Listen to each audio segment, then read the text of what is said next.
Do you feel like your solos are a little boring, right? A little robotic, a little flat? Well, I'm going to show you 3 secrets to add a ton of life to them that you can use today. If you would, please hit that subscribe and notification bell to get more videos on how to make your guitar playing better. If you don't know, my name is Ryan. I've been helping guitar players for over 2 decades break through that really robotic, boring pentatonic plateau that we all get into, right? And bridge the gap between their creative ideas and what they are able to play. All right, let's add the first element, the first dimension, I will say, to your guitar solos. I'm just gonna be playing this pentatonic or, right, the blues scale in a slow A blues. You can use these secrets for anything, for any genre, right? But that slow blues is gonna move at a pace where it can be like really digestible and like a little bit easier to hear. So the first one is actually really simple, and it's just going to be playing the notes really staccato, okay? So if I have a solo, cool,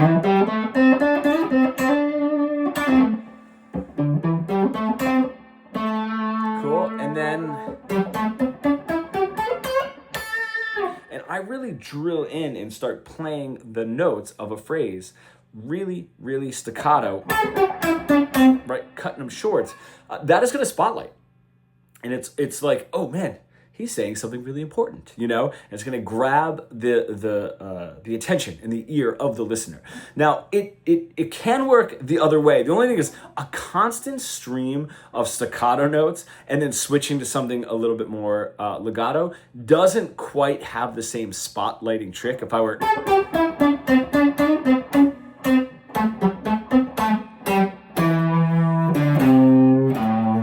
doesn't quite work that way. Music is a language. We hear music as a language, and the way that we speak is very much closer to this, right, rather than... So it's almost like taking a lot of staccato and going to something a little bit smoother. We're like, that feels better, you know, because it feels like, it sounds like a human voice. We're digesting it like a human voice, I should say. Where this way is like, we're giving that linguistic feel. And then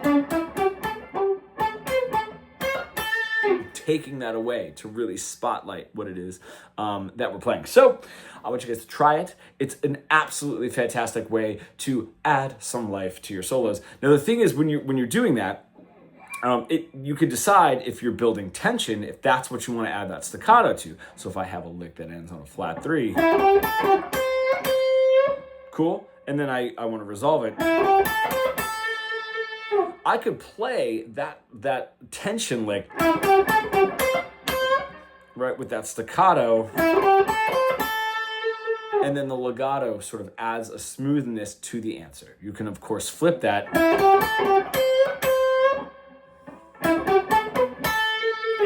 However you want to do it, play around with it. See which phrase it is that you really, really want to spotlight. Now, while you're doing this, you're going to notice that maybe those staccatos are going to come out much, much louder. You know, in this case, like if I'm...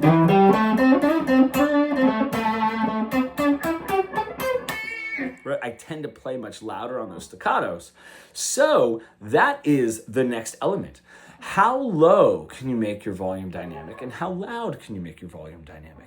And how can you use that to really bring out more life, more linguistic life into your solos, right? If I'm...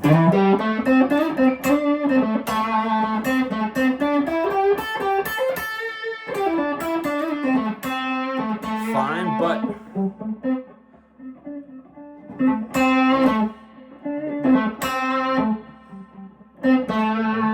I start really messing with that, bringing that volume way, way down. It shows a maturity and a confidence in your playing. One of my favorite examples is a live version, or any live version, of Tin Pan Alley by Steve Ray Vaughan, because he really drills into some of that, as he does, and then he gets so far back into that dynamic.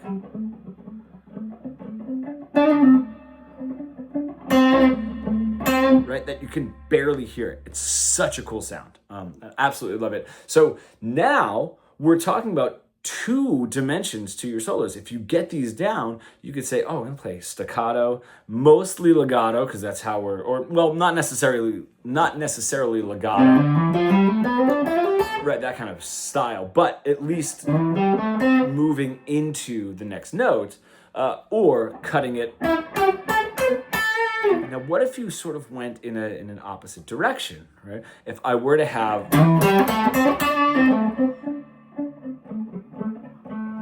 right, playing those really staccato, sort of jumpy notes, bringing the dynamic down. Now you have two that you can move in and out and really add that much more dimension to your solos. So if you have really cool ways that you add life to your guitar solos, I would love to hear it. Post a comment below. I would love to see what tricks you are using. I'm gonna take those two tricks, so to speak, and sort of wash them into the third.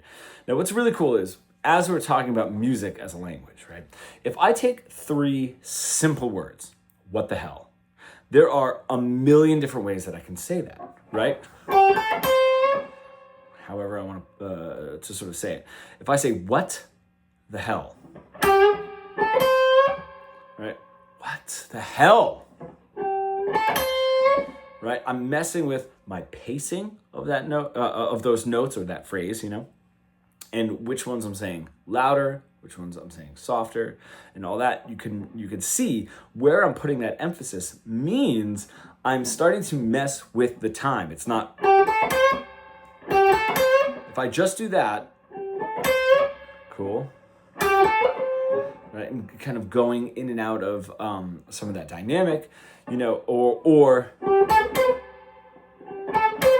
right. But the rhythm also is holding down. So that one was sort of adding the volume dynamic and the staccato, or just dynamic itself and staccato. The next one is going to be the rhythm. Okay, I'm going to put a backing track on for this one specifically so you can hear it against the rhythm. The other ones you can just start throwing in to your solos right now.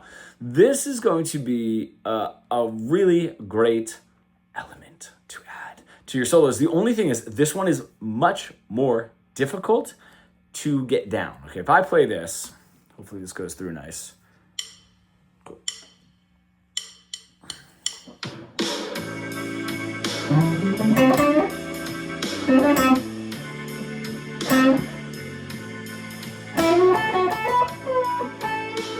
Okay, moving in and out. Cool. Now, if I play behind that beat,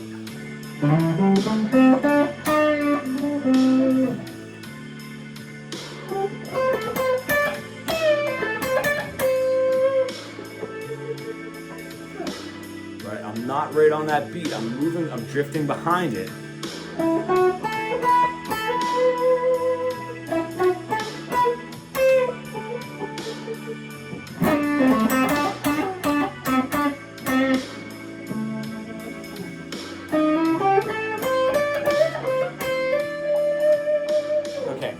So if you go back, if you were to listen to that again, there are times where I'm pulling my phrases back in that beat. That is going to add a lot swagger to your solo. I don't do it in that example, not the whole time. I'm not continually playing behind the beat. If you can select specific phrases, it adds such a cool element. I'm just gonna go. I'll give a faster example, right? To really, because I was adding the other elements too. You heard staccato, and then you heard the dynamic as well. So if I just focus on the timing of it, so right on the beat.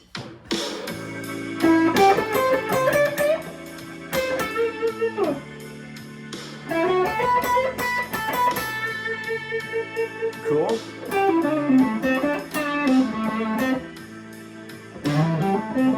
Now a little bit behind.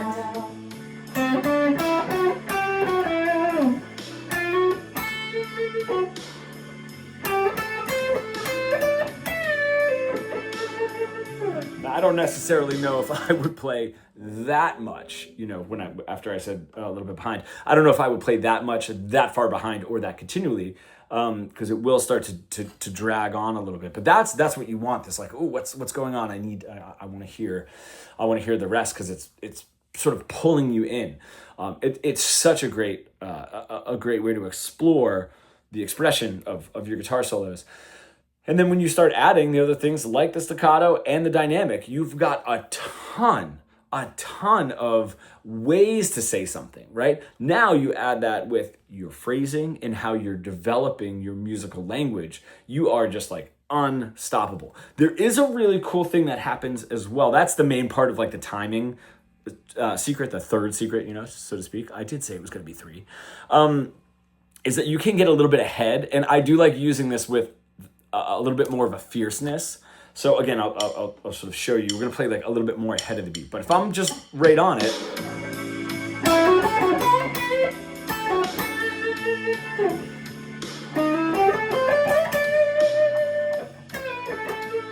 okay, cool.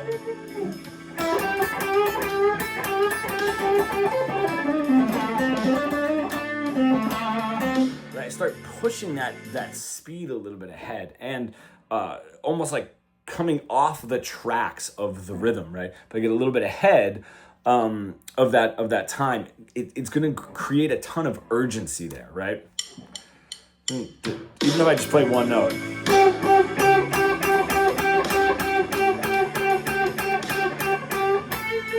So much urgency as I moved through that one note phrase as I'm playing more ahead and more ahead of the beat. Now, the last part of this would be just derailing the rhythm altogether. So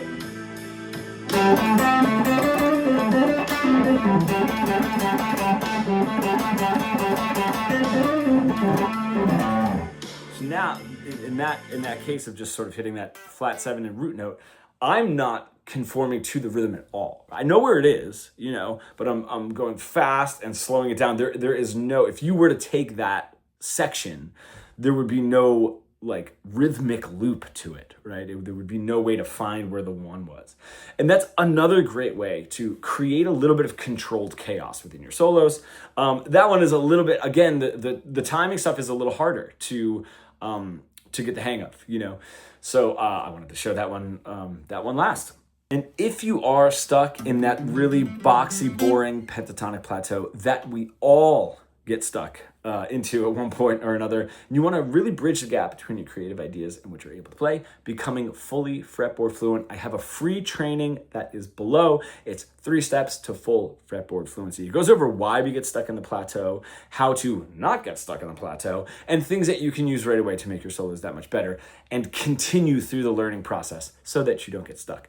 That is in the description, as well as, if you would like, you could book a free consultation call to see if our fretboard fluency mentorship program is right for you.